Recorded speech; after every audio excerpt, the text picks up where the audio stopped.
Entonces vamos a entrar con el siguiente estudio, que es la carta a los Efesios. ¿Sí? Esta es una carta muy bonita y de la cual pues vamos a ver varias cositas importantes, ¿no? Bueno, entonces iniciemos con esta carta a los Efesios, de la cual también escribió ¿quién? Pablo, ¿no? Y vamos a empezar a ver y hacer una pequeña introducción antes de entrar directamente en el panorama a los Efesios, ¿no? O a la carta a los Efesios. ¿Quién es Israel? ¿Quién nosotros podemos decir o qué es lo que nos dice Efesios acerca del Israel? Y esto es algo que Efesios, ¿sí? Más directamente en el capítulo 2, nos asegura quién es Israel y nos habla de cómo nosotros debemos de ser Israel o cómo somos parte de Israel, ¿sí? Y para eso nosotros tenemos que empezar a mirar si realmente todos los judíos o millones de judíos que hay actualmente, ahorita no sé la cifra exacta, cuando hice este estudio, bueno, la presentación, habían 25,3 millones de judíos a lo largo del mundo, ¿sí? Ahorita posiblemente esa cifra ha subido o ha disminuido, no sabemos, ¿sí? Depende de las circunstancias. Muy posiblemente ha subido, ¿no? ¿Qué es lo que será que este es todo el Israel del cual Dios habla o del cual Moisés dijo que se iba a duplicar o iba a ser casi 1000 veces mayor la descendencia de la que había en ese tiempo, ¿no? Y ahí es donde nosotros tenemos que preguntarnos. Hay varias cifras, ¿sí? Que hablan que en Israel, por lo menos actualmente, no actualmente, para la época, hace como 2 años más o menos, había en Israel más o menos 7,3 millones de personas en que en Israel, o sea, viviendo directamente en Israel, en la nación como tal. Pero el resto, 18 millones, estaban donde?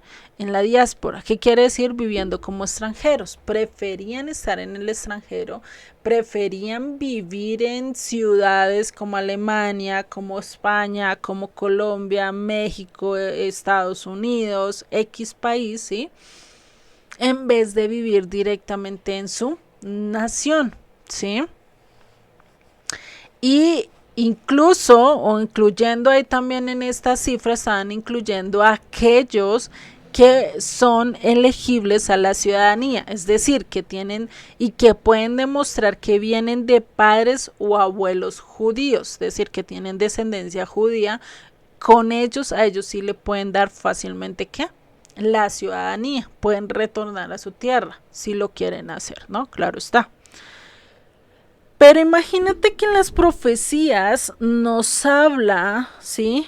Acerca de que Israel sería como las estrellas en multitud a Abraham, que le dijo: tu descendencia serán como las estrellas. ¿Será que nosotros podemos contar las estrellas? ¿Será que realmente Israel se ha vuelto incontable?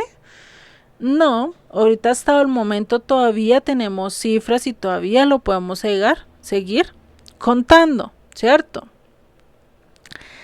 Si fuera así, Israel sería el país más poblado del mundo. Si esta profecía ya se hubiera cumplido, ¿no? Pues hasta el momento no la hemos visto cumplida. ¿Por qué? Porque de los países más poblados del mundo no está Israel. ¿Mm? Primero está China. Para esa época China tenía 1.423 millones de personas y de segundo estaba India, del cual tenía para esa época 1.411 millones de personas. O sea, imagínate, hoy en día esa cifra posiblemente ha subido mucho más, ¿sí? Ya ha tenido mucho más alcance. Yo no me acuerdo dónde fue que yo saqué. Bueno, Si vemos estos datos, pues nos cambian un poco más la perspectiva de lo que realmente pues Dios ha dicho en sus escrituras, ¿no? Todavía falta el cumplimiento de muchas cosas. Y pues parte de esto es lo que miramos acá. ¿Sí? Por lo menos acá les voy a mostrar una tabla. Déjenme en un momento que me cargue. Se las paso acá para que ustedes lo puedan ver. Perdón por los comerciales. Si vemos acá está la tabla, ¿sí? Primero está India, China, Estados Unidos, Indonesia, Pakistán y Nigeria, incluso entra Brasil antes que Israel, ¿no? Está Rusia, Bangladesh, Japón, Egipto, Filipinas, incluso hasta México está en número 11, tiene mucha más población que ¿quién? Que Israel, ¿no? Y si nosotros seguimos bajando para buscar, incluso a Colombia está en el número 28, o sea que todavía están ahí, pero si buscamos Israel, bajamos, bajamos, bajamos y aún no lo vemos. Vea, ni siquiera en para la época que yo lo busqué estaba en el 72, puesto 72. Ahorita ya ha bajado. Si vemos, seguimos bajando. Israel está en el puesto 97. ¿Con cuántos? Con 9.687.000 personas. Esto que están actualmente en el país. En la diáspora, pues muy posiblemente muchos más, puede subir por lo menos, puede subir de rango, ¿no? Pero si vemos, Israel está en el puesto 97 actualmente. Y esto nos ayuda a entender mucho de lo que les he estado hablando, ¿sí? Acerca de esta profecía, si se cumplió o no se cumplió. Y es que realmente no se ha cumplido. Los israelitas no podrían, o el pueblo de Dios no podría ser tan minoritario, ¿sí? Y este es el misterio de lo que nos va a empezar o nos va a mostrar esta carta a los Efesios, o de que nos quiere hablar Pablo, diciendo, venga, venga, venga, hay un misterio. Israel está sembrado en medio de las naciones, y pues es lo que Jesucristo también nos enseñó en las parábolas. En Mateo 13:44 nos habla de esta parábola del tesoro escondido, y esta parábola me encanta. ¿Qué dice? Verso 44 de Mateo 13. Además, el reino de los cielos es semejante a un tesoro escondido en un campo, el cual un hombre halla y lo esconde de nuevo, y gozoso va por ello y vende todo lo que tiene y compra aquel campo. Entonces necesitamos entender varios simbolismos. Primero, el campo, ¿sí? Este campo que es el mundo. Eso lo dice en una parábola más adelante en este capítulo, o antes de esta parábola. Habla que el campo siempre es ¿qué? El mundo. Entonces dice que el reino de los cielos es semejante a un tesoro escondido ¿en dónde? En el mundo. Hay un tesoro en medio del mundo. Dice, el cual un hombre halla y lo esconde de nuevo. Cuando Jesucristo vino, encontró a su pueblo, no solo a Israel, sino a muchos griegos que querían venir a buscarle y a conocerlo, ¿no? Tenemos el ejemplo de estos dos griegos que van ante Felipe y le dicen, venga, queremos ver a Jesús, queremos conocer a Jesús, ¿no? Y Jesús, cuando se entera de esto, ¿qué dice? Es hora ya de que el Hijo del Hombre sea glorificado, ¿no? Imagínate. Este hombre del que habla es quien, Jesucristo. Vino, encontró el tesoro, pero ¿qué dijo? Todavía no es tiempo. Tengo que esconder otra vez ese tesoro, y se lo esconde de nuevo, y gozoso por ello va y vende lo que tiene y compra aquel campo. ¿Cómo Cristo compró el mundo? ¿A precio de qué? De sangre. A precio de sacrificio. Dejó todo, absolutamente todo, por nosotros y compró el mundo. Por algo dice en Juan 3:16, de tal manera amó Dios al mundo que dio a su Hijo unigénito para que todo aquel que en él cree no se pierda, mas tenga vida eterna. Él dio a su Hijo, ¿por qué? Por el mundo, vino a rescatar al mundo. Pero ¿qué pasó? Por eso es que dice, está la condición, el que crea en él. Eso no es solo de que yo creo que Jesucristo es el Salvador y ya. No, cuando dice crea es que caminas como él caminó. ¿Mm? Y este misterio que nosotros sí que les estoy enseñando, pues lo vamos a ver a lo largo de la carta a los Efesios, porque Pablo lo entendió y Pablo por eso fue tan señalado para esa época, porque el resto no lo entendieron. Ninguno lo entendió. Pedro posiblemente lo llegó a entender, pero no a la cantidad o a la capacidad que lo entendió Pablo, ¿sí? No sabemos qué tanto de todos los discípulos lo comprendieron, pero muy posiblemente pudieron entender, no a profundidad como Pablo realmente lo entendió, pero sí por lo menos tenían un vistaje de lo que Pablo estaba diciendo era correcto, ¿sí? Y por eso es que vamos a empezar a entender las profecías, ¿sí? O a conocer la identidad de esas ovejas que tienen que volver al pacto, porque Jesucristo decía, primero vayan a las ovejas perdidas de la casa de Israel. En Mateo 10, del 5 al 6, pues está diciendo eso. Está diciendo a sus discípulos, venga, antes de ir a Judea, antes de ir a las naciones, antes de ir eso, tienen que ir primero que a las ovejas perdidas de la casa de Israel. ¿Quién es la casa de Israel? La casa del norte, la que se perdió, la que los asirios cogieron, se los llevaron y los esparcieron por todo el reino de esa época, ¿no? Entonces, pues imagínate, ahí es donde vemos que él nos está hablando y nos está empezando a mostrar un sentido de este misterio acerca de cómo Israel iba a ser incontable como las estrellas y cómo se iba a cumplir esa profecía, ¿no? Entonces vamos a ver que en Turquía, esta es la parte de Turquía, ¿sí? Y esta es la parte, acá está Grecia, ¿sí? Posiblemente Roma está por acá. Y pues vemos acá esto, ¿no? No, Roma está más o menos por acá, por la bota, ¿no? Es que está Roma. Ya estoy confundiendo.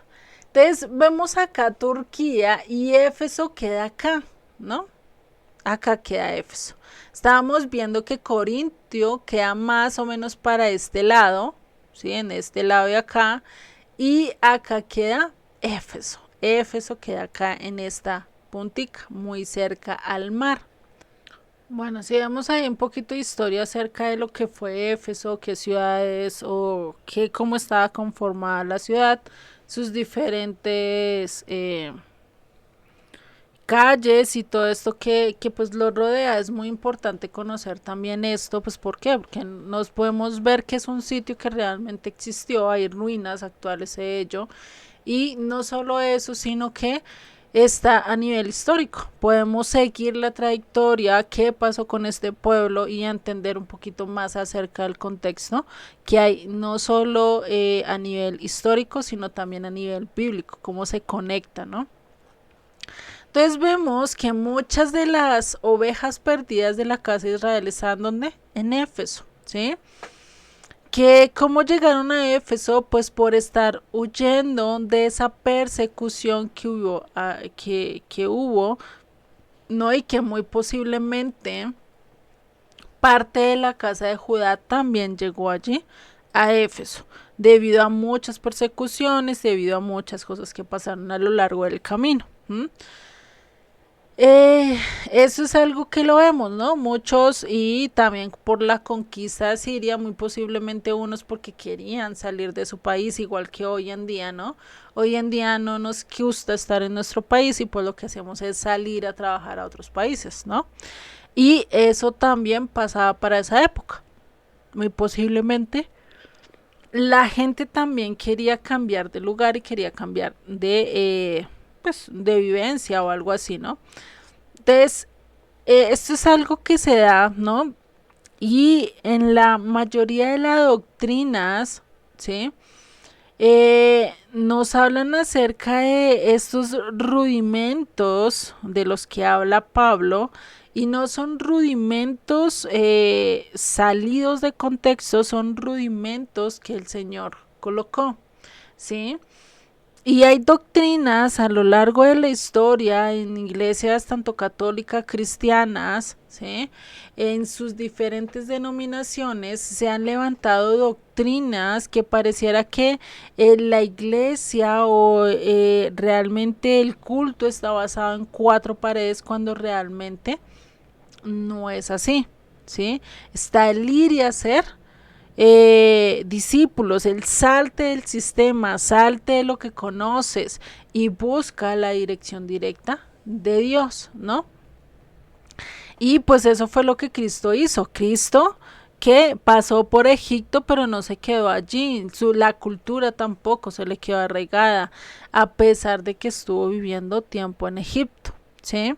Y pues Israel también salió de Egipto, y en Jeremías 16 dice que en un día ya no vamos a salir solo de Egipto y ya no se celebrará Pesat para recordar que salimos de Egipto, sino que va a recordar que salimos de ¿qué? De todas las naciones. Y eso lo vemos acá en Jeremías 16, 14 al 15, que nos dice. No obstante, he aquí vienen días, dice el Eterno, que no se dirá más, vive Jehová, que hizo subir a los hijos de Israel de tierra de Egipto, sino vive Jehová, que hizo subir a los hijos de Israel de la tierra de la tierra del norte y de todas las tierras a donde había arrojado, y los volveré a su tierra, la cual di a sus padres. O sea, del norte, ¿por qué? Porque ellos primeramente fueron esparcidos hacia el norte, ¿sí? Eso lo podemos recordar con lo que estábamos viendo acá en el mapa. Israel queda acá. Cuando vienen los asirios y los conquistan, ellos vienen de acá, toman la ciudad y los mandan y los dispersan hacia el norte, ¿sí? Por eso da la señal de que primero al norte y después sí a los demás, ¿no? Hoy en día, con tanta mezcla, con tanta gente que viaje de un lado a otro y que ya no nos casamos a nivel local, ¿sí? Por lo menos de diferentes ciudades, ahora es a nivel internacional, ¿no? Que hay los matrimonios hoy en día. La mayor, bueno, se ven harto esto, ya se está empezando a ver harto esto, ¿no? Bueno, vamos a entrar con esta introducción, teniendo claro esto, vamos a entrar directamente a los datos generales de esta carta.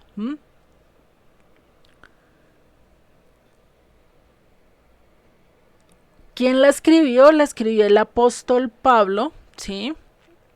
Fue el que la escribió.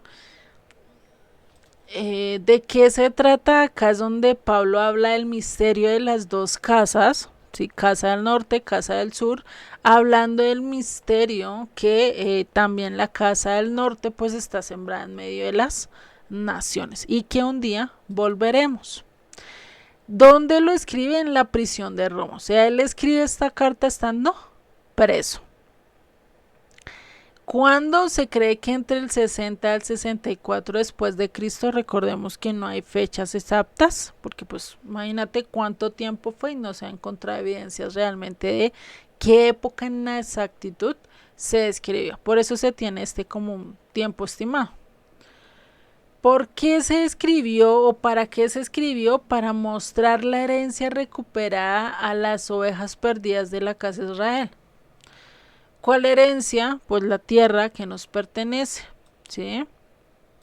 Y eso es algo que nosotros vemos. Entonces, ¿cómo sabemos que Pablo está hablando de la casa de Israel? ¿Cómo puedo ahí? No me dice, no, es que esto es de la casa de Israel. No me dice eso, sino que lo podemos encontrar en detalles. Y eso lo podemos ver y lo vamos a ir viendo a medida que avancemos en la lectura de la carta de los Efesios. Vamos a ver realmente a quién se está dirigiendo y quiénes son estas ovejas perdidas de la casa de Israel, ¿sí? Eso lo vamos a ir mirando porque Pablo realmente lo especifica muy bien a lo largo de esta carta, ¿sí? Bueno, teniendo ya los datos generales, nos vamos a entrar directamente al bosquejo. Perdón. Vamos a entrar directamente al bosquejo. Tiene 6 capítulos este libro, ¿sí? O esta carta, por así decirlo. No es tan grande, muy parecida a la de Gálatas. Tiene solo 6 capítulos, de los cuales vamos a ver que en el primer capítulo está la predestinación de Israel. Es decir, Israel nunca fue cambiado, siempre ha existido la restauración de Israel desde Génesis hasta Apocalipsis. No se ha cambiado la ciudad y por eso ya fue escogida desde cuando, desde antes de la fundación del mundo, ¿sí? Sigue en el capítulo 2 donde donde nos va a mostrar la reunificación de las dos casas de Israel, es decir, cómo nos vamos a unir, cómo nos vamos a llegar a ser otra vez uno solo. Después en el capítulo 3 vamos a encontrar el misterio acerca de los gentiles, de los extranjeros, ¿sí? Que tiene que ver las 10 tribus o la casa del norte que fue deshecha, que fue esparcida en medio de las naciones, que tiene que ver también con los gentiles, con los extranjeros. Ya en el capítulo 4, ¿sí? O en los capítulos 4 al 5 vamos a ver los resultados de esa restauración, ¿sí? Cómo va a empezar a reformar la congregación, la familia, la sociedad, y se va a restaurar todo en sí. Imagínate, desde las bases sociales. Y después en el capítulo 6 vamos a ver la protección para no volver atrás, o que tengo que ponerme o que tengo que hacer para no volver a caer en el mismo error que caí antes, ¿no? Eso es lo mismo que cuando nosotros vamos andando por una calle y preciso hay un hueco, no nos damos cuenta y ya caemos, ¿no? Después de eso, hay algo que tenemos que hacer para evitar caer en el mismo hueco, ¿no? Primero, poner más cuidado, poner cosas ahí para que se señale que ese hueco es totalmente peligroso, ¿no? Y eso es a lo que nos invita, ¿sí? El apóstol Pablo a través de esta carta, es a tener esa precaución, a protegerte en momentos difíciles así como este, ¿no? Bueno, para ello vamos a entrar en una introducción un poquito más específica, pero de la carta a los Efesios, ¿sí? Y algo que vemos por las cuales el Antiguo Testamento, bueno, el Nuevo Testamento no se entiende y se ha dejado olvidado el Antiguo Testamento, es que se entiende muy de manera superficial. ¿Por qué? Porque se ha dejado de lado varias cosas que sí nos ayudarían a entender el Nuevo Testamento y que realmente el Antiguo Testamento nos dan ¿qué? El significado, nos da la historia, nos da lo que realmente necesitamos saber para andar de acuerdo a la voluntad de Dios, ¿no? Entonces, imagínate si nosotros seguimos ignorando el Antiguo Testamento, pues vamos a desconocer muchas de las palabras o de las citas que Pablo hace. ¿Por qué? Porque no todas las veces Pablo dice escrito está, sino que hace la simple cita o la simple deducción y conexión del cual no dice las escrituras. Parecido a lo que yo les digo a veces con ciertos versículos o ciertos textos. No les doy a veces ni siquiera el texto, solo les recito el texto y a veces totalmente parafraseado, ¿no? Entonces lo mismo hace Pablo. Pablo coge y toma ese texto, no cita qué línea, no cita qué libro, sino que realmente lo dice como si fuera una expresión. ¿Por qué? Porque aquellos que iban a leer la carta ya lo iban a entender, no necesitaba escribirlo como para un niño de 5 años, ¿sí? Entonces, esto es algo que también podemos entender. Entonces, ahí es donde nosotros vamos a ver que Pablo realmente nos va a decir a qué es lo que se está refiriendo. Y para poder entender y conocer esta carta, pues necesitamos también entender ¿qué? Todo el Antiguo Testamento, ¿sí? Para poder llegar realmente a la profundidad deseada. ¿Sí? En el Antiguo Testamento, todo lo que resume al Antiguo Testamento está en Ezequiel 36 del 16 al 38. Para eso lo vamos a buscar. Déjenme abro acá la Biblia para poderlo leer. Ezequiel 36, 16 al 18. Entonces los voy a poner acá grande para que ustedes lo puedan ver.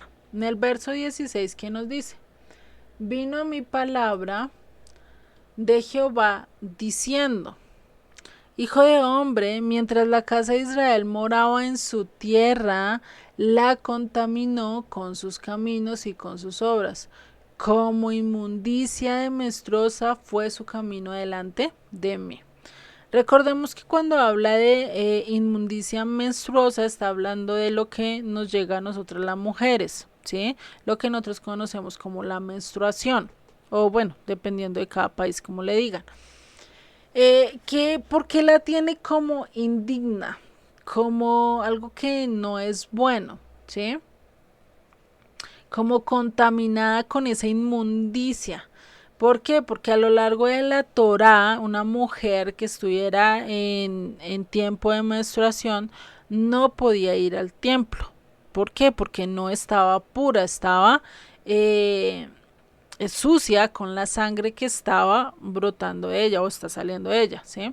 Entonces ahí es donde por eso ve que la maldad, que la infidelidad del pueblo, que la injusticia del pueblo, pues hace lo mismo, ¿sí? Para Dios es lo mismo que una mujer que está con flujo, ¿sí? Y lo vemos directamente en el verso 18, dice: y derramé mi ira sobre ellos por la sangre que derramaron sobre la tierra, porque con sus ídolos la contaminaron. Sigue el verso 19. Les esparcí por las naciones y fueron dispersados por las tierras conforme a sus caminos y conforme a sus obras les juzgué. ¿Por qué los juzgó? Porque estaban en juicio, porque estaban en castigo, porque estaban haciendo todo lo contrario a lo que realmente debían de estar haciendo, ¿sí? Y por eso en el capítulo 37 pues ya nos habla de ciertas frases que Pablo va a utilizar a lo largo de su estudio, a lo largo de la carta y más que todo en los capítulos 2 y 3.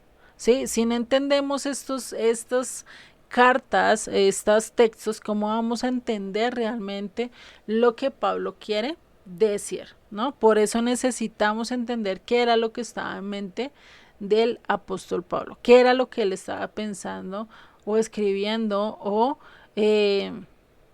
meditando acerca de esto, ¿no? Para saber esto y para entender qué es lo que estáis directamente pensando Pablo, pues no podemos ir directamente a él y hablar con él, ¿cierto? Pero sí podemos ver las referencias o citas bíblicas que él hace, ¿sí? Cuando cita por lo menos el justo por la fe vivirá, está citando a Habacuc, ¿no? Entonces uno ya me puede ir a Habacuc, mirar el contexto y pues entender lo que él está diciendo. La segunda forma de hacerlo es mirar a través de las referencias o términos donde él dice escrito está, ¿sí? Y que nos van a citar y nos va a llevar directamente a donde al Antiguo Testamento. La mayoría de las referencias en el Nuevo Testamento pues nos llevan directo a ¿qué? Al Antiguo Testamento, ¿no? ¿Por qué? Porque de allí está el fundamento de ellos. Para eso vamos a leerlo, ¿no? Cómo Dios nos da un resumen y cómo Ezequiel, tanto Ezequiel como Sí, Ezequiel nos da el recuento de la mini historia de Israel, o sea, el resumen, todo el proceso de lo que pasó con Israel, ¿no? Entonces vamos a leer otra vez Ezequiel 36, ¿sí? Del verso 16 al 18, que dice, y vino a mí palabra del Eterno diciendo, hijo de hombre, mientras la casa de Israel moraba en su tierra, la contaminó con sus caminos y con sus obras, como inmundicia de menstruosa fue su camino delante de mí. Y derramé mi ira sobre ellos por la sangre que derramaron sobre la tierra, porque con sus ídolos la contaminaron. Les esparcí por las naciones y fueron dispersados por las tierras conforme a sus caminos y conforme a sus obras les juzgué. Y cuando llegaron a las naciones donde fueron, profanaron mi santo nombre diciéndose de ellos, estos son el pueblo del Eterno y de la tierra de él han salido. Pero he tenido dolor al ver mi santo nombre profanado por la casa de Israel entre las naciones a donde fueron. ¿Qué quiere decir donde fue profanado? Pues no siguieron la voluntad de Dios, prefirieron ir en contra de Dios y hacer sus propias religiones, sus propias visiones y todo eso, ¿no? Sigue verso 21. Pero he tenido dolor al ver mi santo nombre profanado por la casa de Israel entre las naciones a donde fueron. Por tanto, id a la casa de Israel. Así ha dicho el Eterno del Señor. No lo hago por vosotros, oh casa de Israel, sino por causa de mi santo nombre, el cual profanasteis vosotros entre las naciones a donde habéis llegado. ¿Sí? ¿Qué pasa? Profanaron la instrucción de Dios y profanaron el nombre del Eterno, es decir, se estaban burlando, qué cosas no estarían haciendo, ¿no? Por eso dice el verso 23, y santificaré mi grande nombre. ¿Qué es sacrificar el nombre? ¿O qué es, o qué representa el nombre a lo largo de las escrituras? ¿Cómo profanamos su nombre? Algo que nosotros debemos de preguntarnos, ¿no? Y por eso vamos a ver entonces empezar a entender qué es el nombre o qué significa el nombre, ¿no? No es común cómo se pronuncia ahí sus enseñanzas, ¿eh? Y esto es algo que lo podemos ver a lo largo de las escrituras, ¿sí? No es lo mismo que mi nombre me digan Julieta a Juliet, puede sonar casi lo mismo, pero lo que va a diferenciar entre uno y lo otro es el conocimiento que se tiene la persona, ¿sí? ¿Por qué? Porque tú puedes cambiarle el nombre de Pepito Pérez a Pepito Juárez, ¿sí? Tú lo puedes cambiar el nombre, pero sigue siendo la misma persona con posiblemente diferencias en cuanto a otros aspectos, pero todo el proceso y toda la enseñanza sigue siendo la misma, por más que cambies de nombre. Entonces, cuando hablamos del nombre en las escrituras, desde Génesis hasta Apocalipsis, estamos hablando de aquel que enseña y tiene la autoridad para difundir y para mostrar, ¿sí?, las palabras de Dios. No solo eso, sino con el ejemplo, con lo que hace, ¿sí?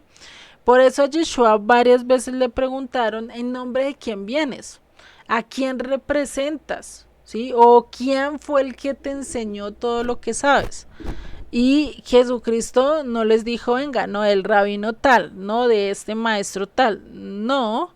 ¿Por qué? Porque le estaban preguntando las credenciales de quién fue el que le estudió, quién fue el que le dio, quién fue el que tiene la autoridad, quién fue el que le educó, quién fue el que hizo todo eso, ¿no?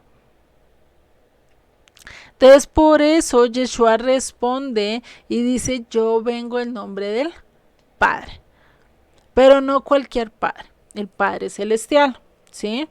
Por eso acá necesitamos ver que el nombre encierra que la enseñanza, el carácter, la instrucción de Dios, todo esto va a ser y es profanado y ha sido programado desde tiempos antiguos por el ser humano. ¿Por qué? Porque no entiende justicia, no entendemos, lo dejamos a un lado. Entonces, si profanamos el nombre, ¿cómo lo podemos restaurar? ¿Cómo yo puedo restaurar ese mal o el utilizar mal sus enseñanzas o creer que porque ya tengo el nombre X ya soy salvo y puedo entrar? No, ¿sí? Hay que vivir de acuerdo a sus enseñanzas. ¿Listo? Entonces, por eso vamos a ver esto y ahí es donde nosotros tenemos que mirar. Bueno, ¿yo qué estoy siguiendo? ¿Estoy siguiendo al mundo o estoy siguiendo a Dios? ¿Estoy siguiendo la doctrina o el nombre del mundo o estoy siguiendo el nombre de Dios, sus enseñanzas, sus interpretaciones, lo que Él nos dice que debemos hacer? ¿Será que lo estoy haciendo? Y por eso es que ahí es donde debemos ese reconocer y es donde empezamos a conocer las leyes y la instrucción. Por eso necesitamos ir aquí al principio. Desde Génesis 1.1 hasta hacer el recorrido total para entender las instrucciones, para obedecer de acuerdo a la voluntad de Dios, ¿no?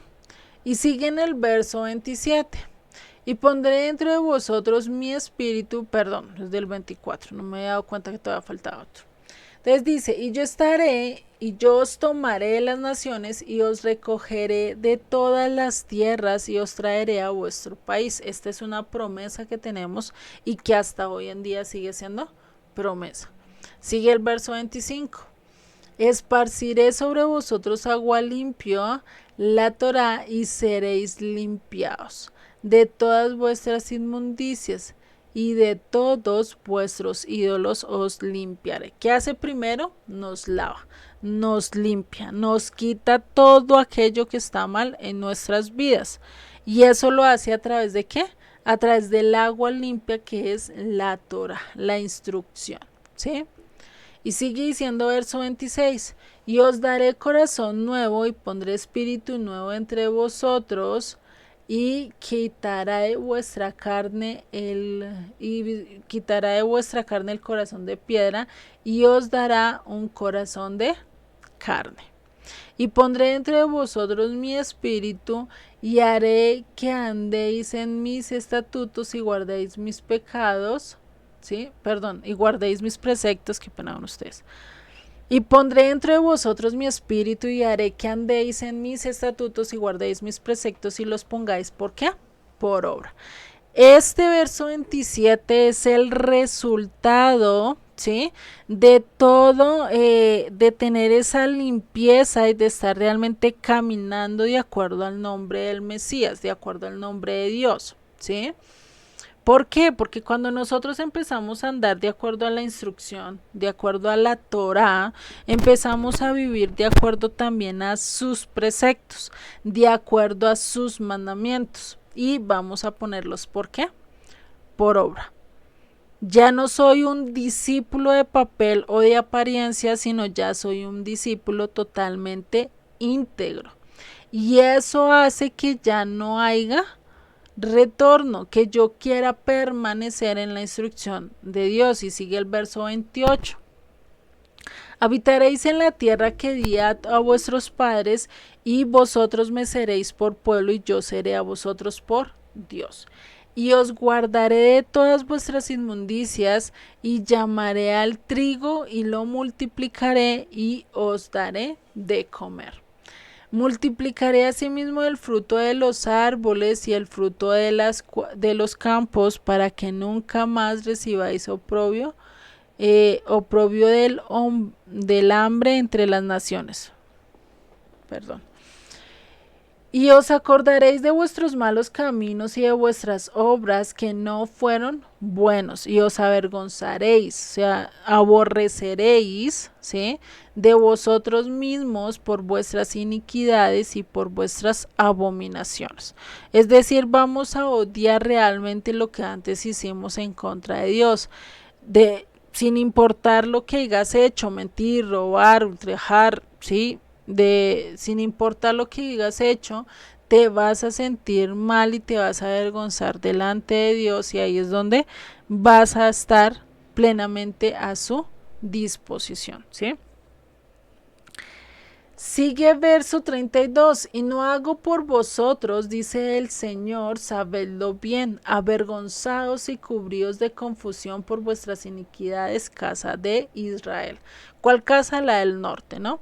Así ha dicho el Señor, Jehová el Señor, el día que os limpie de todas vuestras iniquidades, también haré que sean habitadas las ciudades y las ruinas serán reedificadas. ¿Qué dice? Los voy a restaurar. Los voy a devolver a su tierra y ustedes van a levantar otra vez todo.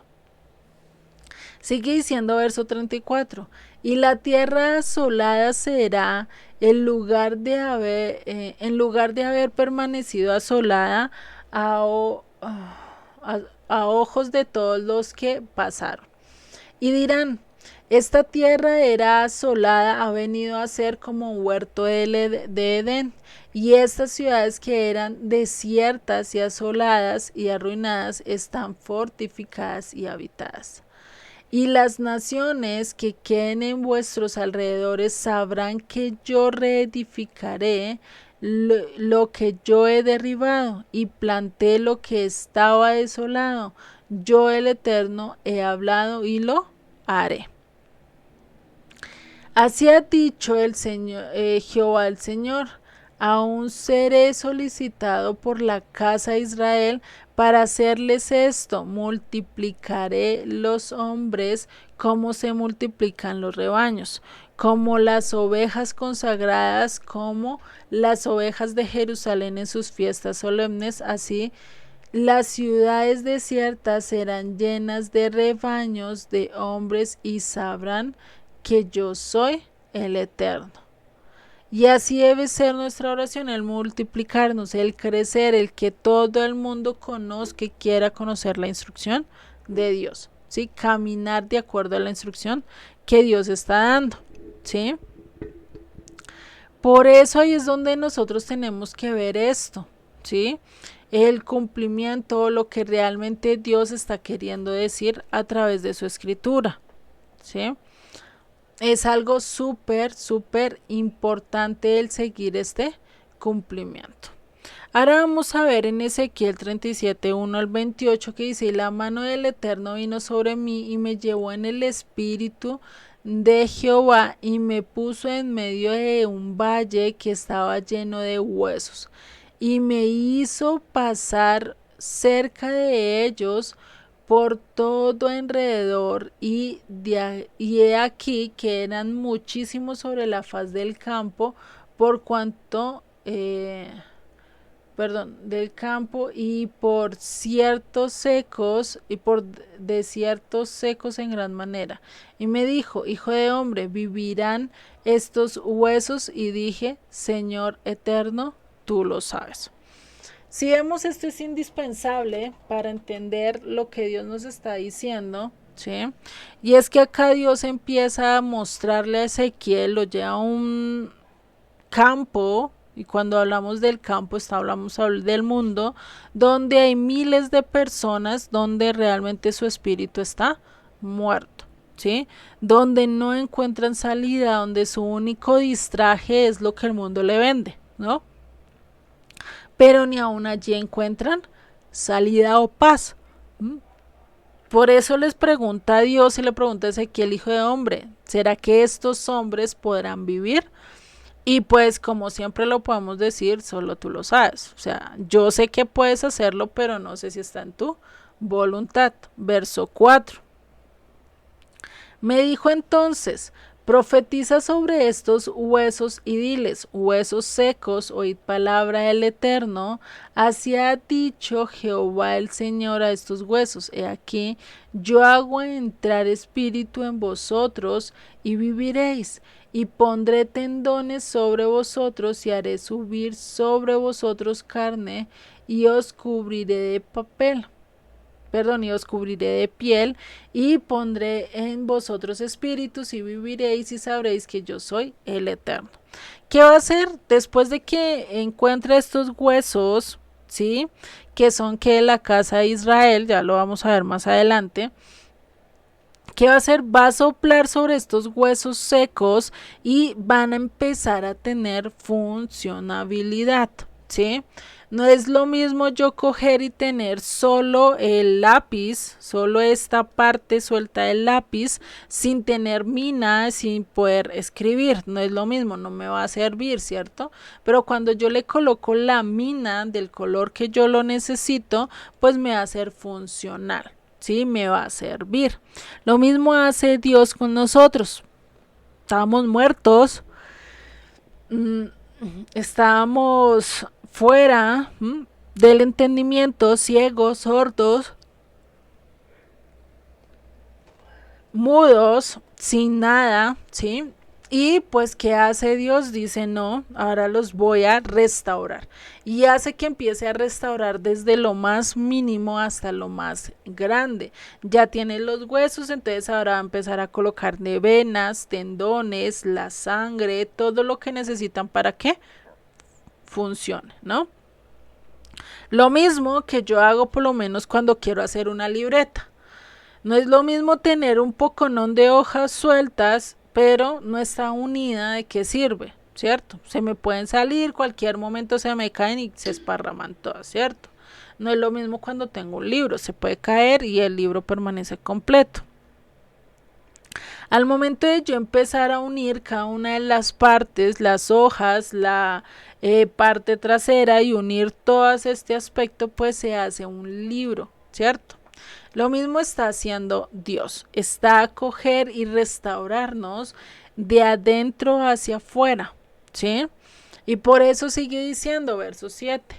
Profeticé pues cuando me fue mandado, y hubo un ruido mientras yo profetizaba, y he aquí un temblor, y los huesos se juntaron cada hueso con su hueso.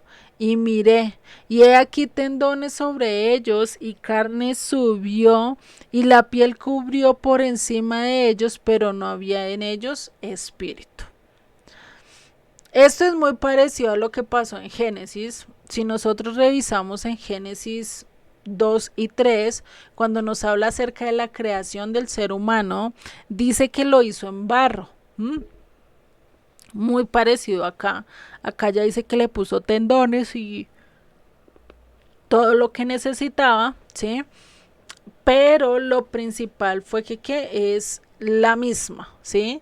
Primero lo diseñó, lo creó, lo formó y lo dejó holístico ya para el otro paso, ¿sí?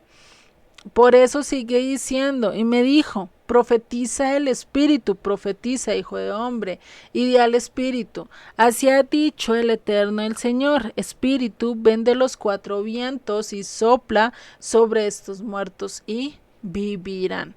Y profeticé como me había mandado, y entró espíritu en ellos y vivieron, y estuvieron sobre sus pies un ejército grande en extremo. Está la gran diferencia, y esto es lo mismo que pasa tanto en Génesis como acá. Dios queda para que ese barro, el cual él formó, tome vida, le da su aliento, un soplo divino, ¿no? Lo mismo pasa acá en Ezequiel 37, tienen todo para funcionar, pero no tienen espíritu. Al momento en que Dios inyecta este espíritu, ¿sí? ¿Qué pasa? Pues ahora somos nuevos, ahora podemos andar, caminar, correr, disfrutar, cantar, ¿cierto? ¿Por qué? Porque Él ya sopló dentro de nosotros y nos restauró. Por eso sigue en el verso 11, y me dijo luego, hijo de hombre, todos estos huesos son la casa de Israel, la casa del norte que fue llevada a todas las naciones. ¿Que están qué? En medio de la idolatría, en medio del pecado, en medio del paganismo, pues están muertos a nivel espiritual. Pero cuando Él venga y derrame de su espíritu, cuando venga el Consolador, pues van a entender quién es el verdadero, y pues ahí es donde va a haber la restauración total, ¿no? ¿Por qué? Porque ya el Espíritu de Dios está en nuestras vidas, hace un soplo sobre nosotros, y eso hace que cambiemos. Eso hace que ya no seamos un cuerpo muerto, inerte, sino que podamos tener la funcionalidad de vivir y de ser algo bueno creado en las manos de Dios, ¿no? Sigue diciendo, he aquí ellos dicen, nuestros huesos se secaron y pereció nuestra esperanza y somos del todo destruidos. ¿Por qué dicen eso? Porque sin Dios estaban sin esperanza, sin Dios, sin pacto, sin promesa, sin nada. Lo que Pablo va a decir en su carta ahorita a los Efesios. ¿Sí? Y dice y sigue diciendo el verso 12, por tanto, profetiza y diles, así ha dicho el Eterno el Señor, he aquí yo abro vuestros sepulcros, pueblo mío, y os haré subir de vuestras sepulturas, y os traeré a la tierra de Israel, y sabréis que yo soy el Eterno, cuando abra vuestros sepulcros, y os saque de vuestras sepulturas, pueblo mío. Y pondré mi espíritu en vosotros y viviréis y os haré reposar sobre vuestra tierra y sabréis que yo el Eterno hablé y lo hice, dice ¿quién? El Eterno. Él es el que cumple todo en nosotros, Él es el que nos restaura, Él es el que nos limpia, ¿sí? Y pues es el que coloca el aliento del soplo en nosotros. Si nosotros no tenemos el soplo en nuestras vidas, somos como almas sin vida, ¿sí? Podemos estar en el mundo, podemos hacer mil cosas, pero sin el Espíritu de Dios, que Él nos llame, que Él nos traiga, pues definitivamente nada podemos hacer. Algo que Jesucristo dice y es que todos los que llegaban ante Él era porque el Padre ¿qué? Los envió, ¿no? Y hacer que el Padre los envíe ante el Hijo, pues ¿qué está haciendo? Le está dando este soplo de vida para que ellos entiendan que la única salida y la única restauración es a través de Jesucristo, ¿no? Bueno, entonces pues vamos a orar y finalizar con el estudio de hoy, ¿vale? Vale. Entonces oremos. Señor y Padre, te damos gracias, gracias Padre Celestial, porque tú nos recuerdas que tú eres el único que nos liberta, que tú eres el único que nos da ese soplo, ese aliento, el cual nos liberta, el cual nos da vida, el cual realmente nos hace querer y cumplir tus mandamientos a cabalidad, Padre. Ayúdanos a caminar de acuerdo a tus principios, de acuerdo a lo que tú nos dices, Padre, y no de acuerdo a la voluntad humana, de acuerdo a nuestra voluntad, sino de acuerdo a lo que tú nos estás pidiendo a través de tu palabra, Padre. Bendice a María Elena, a Margarita, sé tú ayudándoles a lo largo de esta semana y en los estudios que tengan, Padre, que ellas puedan entender que seas tú el que les dirijas, que seas tú el que les reveles, Padre. Te doy gracias por este día de reposo, por permitirnos vivir de acuerdo a tu voluntad y sobre todo por compartir con aquellos, Padre, y con todos aquellos que nos rodean. Te doy gracias en el nombre de Yeshua. Amén y amén.